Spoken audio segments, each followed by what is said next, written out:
Subscribe my channel Lady Homeopathic Doctor, and if you like the videos, like, share and comment.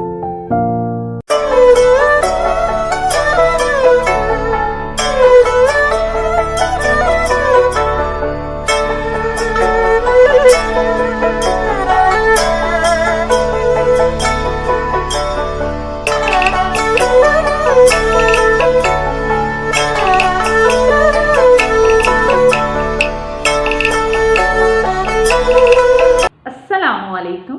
मैं lady homeopathic doctor Al Madina homeo cure clinic से आपको बहुत बहुत खुशामदीद कहती हूँ और मैं ये उम्मीद करती हूँ कि आप सब खैरियत से होंगे और अल्लाह ताला आप सबको ढेरों खुशियाँ दे, आमीन।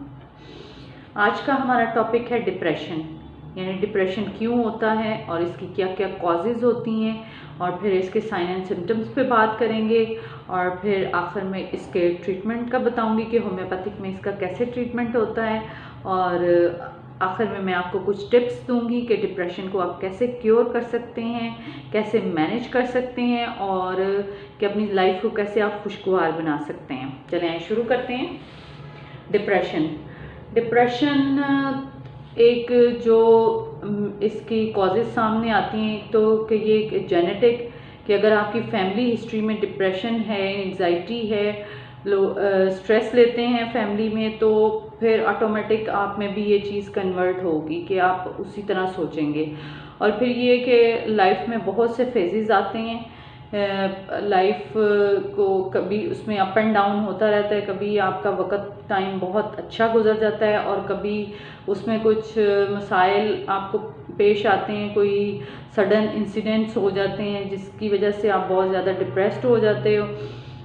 कभी ये होता है कि फैमिली में बहुत कोई आपके प्यारे, आपके करीबी, उनकी अचानक से डेथ हो गई तो आप डिप्रेस्ड हो जाते हैं, या घर में कोई लड़ाई झगड़े या कोई आप मसाइल हो गई, या बच्चों से आप बहुत ज़्यादा परेशान होके तो आप स्ट्रेस लेते हैं। एक तो नॉर्मल रूटीन ये होती है कि 2-3 दिन इसका असर हुआ, उसके बाद आप नॉर्मल रूटीन में आ जाते हैं।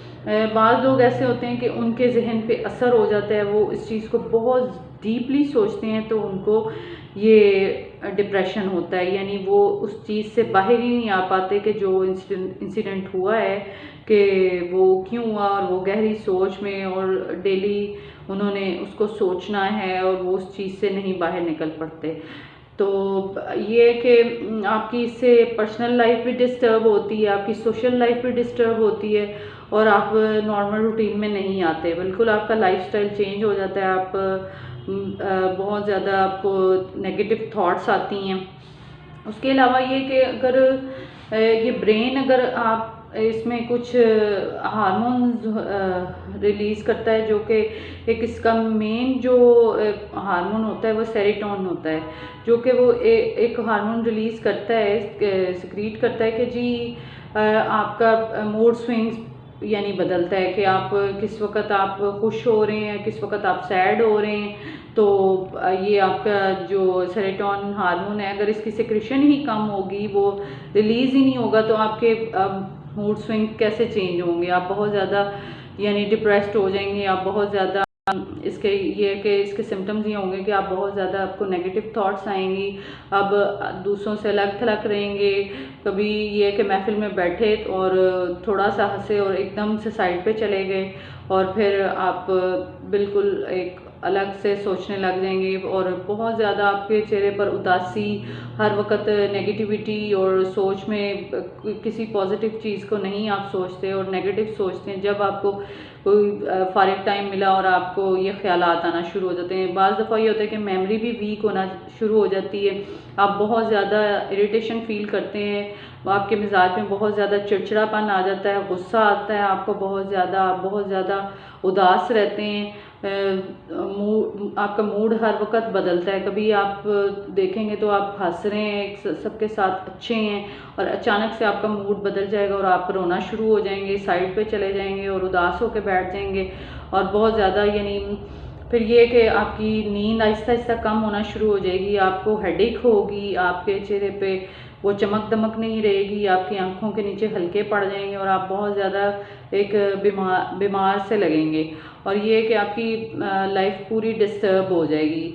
और ये कि आप दूसरों से सोशल डिस्टेंसिंग रखेंगे कि आपने कहना है कि मैं इन सब से अलग ही रहूं, तो ये है कि और फिर कई दफ़ा आप अपने अंदर गिल्ट भी फील करते हैं कि मैं ऐसा क्यों कर रहा हूँ। और बाद लोग तो ये है कि बिल्कुल होपलेस हो जाते हैं, उम्मीद ही छोड़ देते हैं कि अब हम नॉर्मल लाइफ की तरफ आ सकेंगे। और बाज़ जवान लोग या सुसाइड की तरफ चले जाते हैं, यानी वो इतना ज़्यादा डिप्रेस्ड हो जाते हैं कि उनको खुदकुशी की तरफ वो चले जाते हैं। और ये कि बिहेवियर टोटल चेंज हो जाता है, भूख बढ़ जाती है तो फिर, या भूख कम हो जाती है, भूख बढ़ती है तो वज़न बढ़ना शुरू हो जाता है, वो भी आपको एक डिप्रेशन होता है। अगर भूख कम होती है तो वज़न कम होने लग जाता है, उसकी वजह से भी फिर आप बहुत ज़्यादा स्ट्रेस में आ जाते हैं और डिप्रेशन होता है।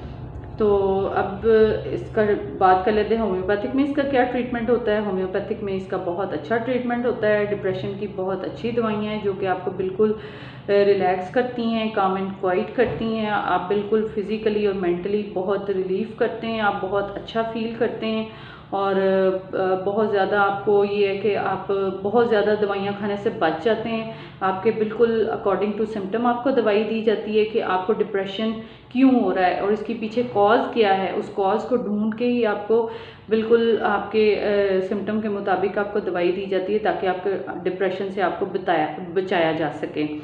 और आखिर में मैं ये है कि आपको कुछ टिप्स देती हूँ कि आप डिप्रेशन से कैसे बच सकते हैं।